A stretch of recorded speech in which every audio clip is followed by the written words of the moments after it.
Hey, I'm Alfie Boe. You're watching Music News. Subscribe here. Great place.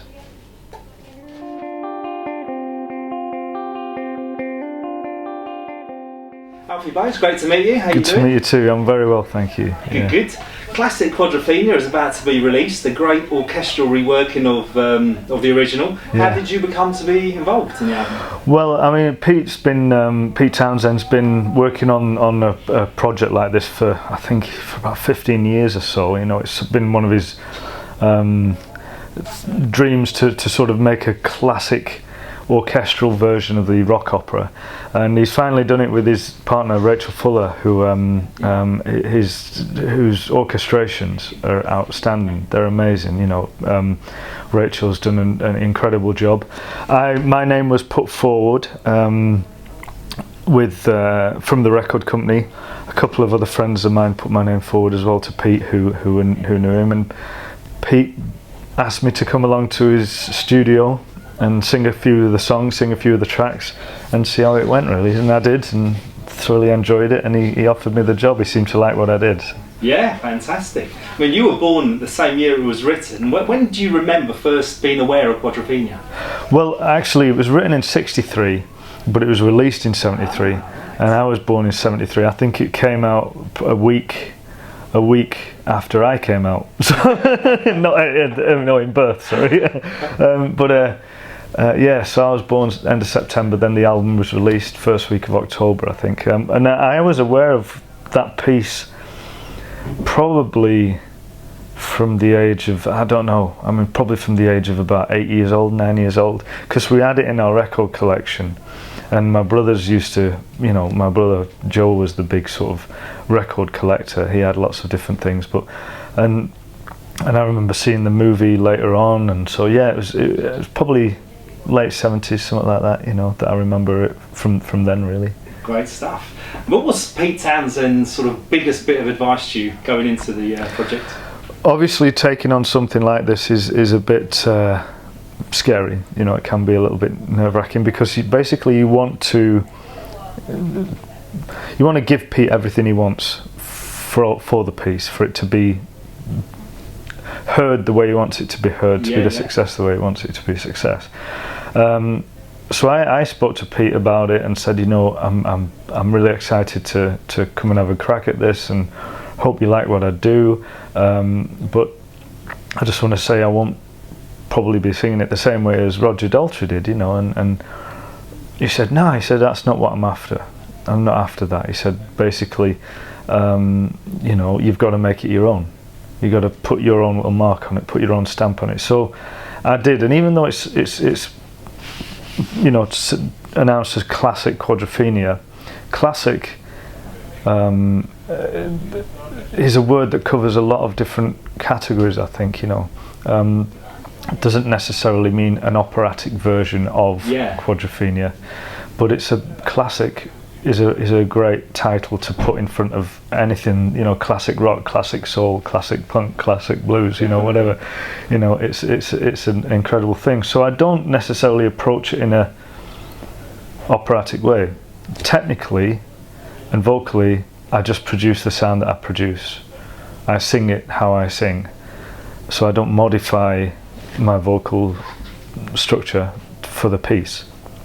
The only thing that I adapt is the pronunciation of things. I don't sing it in the Queen's English as I would if I was singing an opera.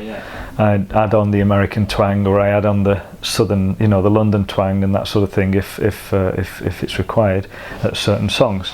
So that's really my general approach to it, really. Great. I mean, obviously Pete came out with a lot of advice. Did you seek any from Roger Daltrey at all? I did speak to Roger, because I wanted to sort of like give him a bit of a nod, and say, thanks for sort of passing on the mantle in a sense, for this piece, because he is the definitive vocal version. Roger Daltrey put his vocals down back in the 70s and late 60s, sorry, and his version is the version. So it was like a bit of a nod to Roger to give him a call and say, man, I just want to say how much respect I have for the way that you did this, and listening to him even has taught me a lot about the piece. he said, you'll do it your way, which is pretty much what Pete said. You've got to put your own stamp on it. You've got to do it your own way. Certainly. Pete did actually say to me, discover the dynamics in it, because it isn't just standing on stage and screaming the hell out of a rock tune.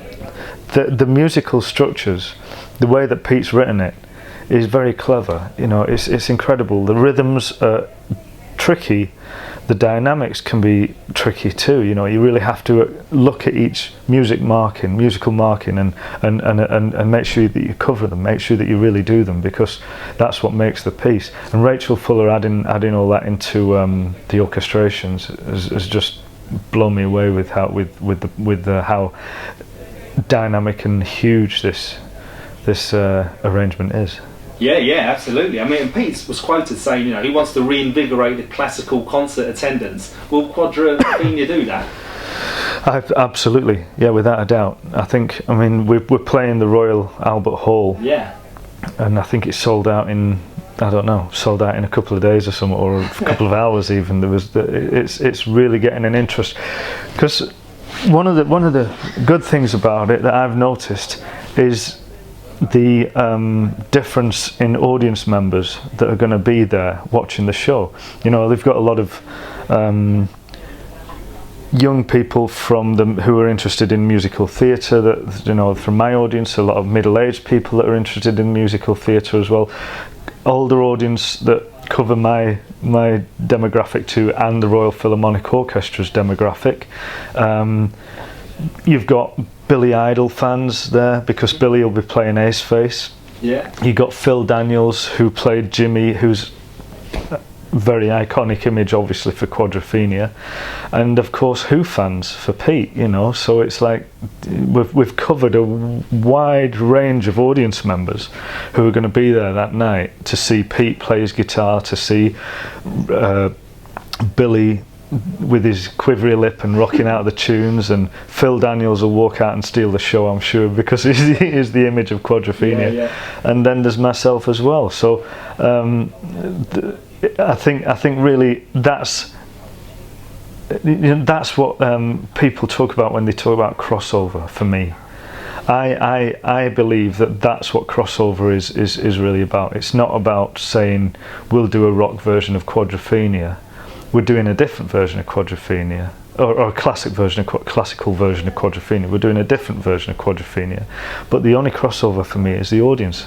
We're bringing a lot of different people together in one room to enjoy an iconic piece of music. Absolutely. I mean, is it a daunting prospect? Will you be nervous on the night, do you think? What do you think? Yeah, man, of course. So. Yeah, without a doubt. You stood on stage in front of 6,000 people at one of the most amazing venues in the world, the Royal Albert Hall, that's got so much history attached to it. Yeah, You're sharing the stage with Pete Townsend, and rock legend, and Billy Idol, rock punk legend, and an amazing actor, plus Phil Daniels, himself, but plus you've got 250 people in the Royal Philharmonic Orchestra, you've got 150 people in the Oriana Choir. It's outrageous what's the people that are on that stage to create a magical evening. So you don't want to buy the first round after the show. No, exactly. No. I'm hoping we might get one for free. I don't know. It seems like a fantastic night. And why do you think that the Who, for example, would you be going? They're celebrating 50 years. Will you be seeing them this year? I'm trying to catch them in the States when I'm over there. I'm over there shortly, so I'm going to hopefully catch them on the road at some point. My schedule is getting busier and busier the closer to the summer I get, so I don't know. My time is limited, but if I can get to see them, my goodness, I would love to. I'd love to. I'm working with Pete Townsend, and I really want to go and see their live show anyway. So if I can, I'll make it. Yeah, we had a good interview with Pete. The last time we played at the Royal Albert Hall, actually, Quadrophenia playing acoustic, and this project is absolutely very, very close to his heart. So it's one of the most possibly the most important bit of work he's ever done. Like I said, I think he's been working on this or talking about it at least for 15 years, something like that, and possibly working on it for 10 with Rachel. Rachel's been a big force in this to get it going, to actually put the ideas for the sound of the orchestra down on paper and make it a reality, I think, you know. So, and with Pete's been, it's a wonderful project. It's an amazing project. I mean, there's classic rock music is so similar to, it needs that grandeur. It calls out for that grandeur. You know, you've got iconic albums throughout the years, the 60s and the 70s, that could be turned into things like this. You know, Genesis albums, you know, Pink Floyd albums, all that sort of stuff. You've got, but the Who in particular seem to really master it. Pete definitely seems to master this to call for that huge sound. I was going to ask actually, what are your, apart from this album, what are your favourite rock albums of all time? Well, I mean, The Wall is one of them. Pink Floyd. You know, I am a big Who fan. I can't. You know, people keep saying, now that you're working with me, are you ever a Who fan? You know, and it's like, yeah, of course I'm a Who fan. You know, I mean, it'd be great. But so I love Tommy. I love Quadrophenia. Quadrophenia is not just saying that because I'm doing it, but Quadrophenia has been something I've played for many years. It's been an album in my collection for a long time, and that I can relate to. You know, it's one of those, you know, when you're going through your teenage years and you're fighting against the man sort of thing, it can be a real cool, inspiring piece of music to listen to. I love Floyd, I love Zeppelin, you know, the Stones. So the inevitable classic albums that those guys have done, Exile on Main Street, you know, that sort of stuff, and Led Zeppelin 1, 2, 3, 4, 5, 6, 7, 8, 9, 10, you know.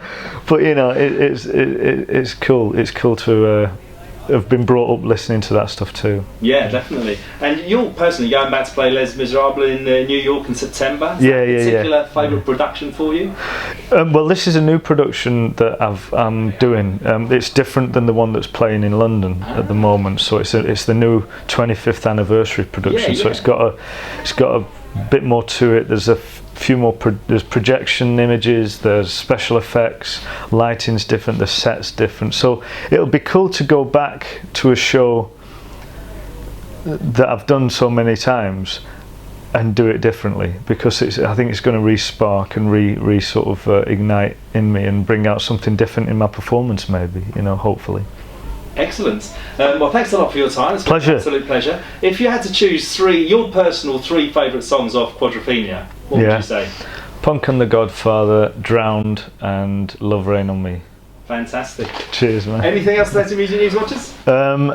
Album's out June 8th. Quadrophenia, classic Quadrophenia with me, Pete Townsend, Billy Idol, Phil Daniels, all singing on the album. Royal Philharmonic Orchestra, June 8th. Pick it up. It'll be fun. Fantastic. Thank you very much indeed. Thanks a lot. Pleasure. Thanks. Cheers.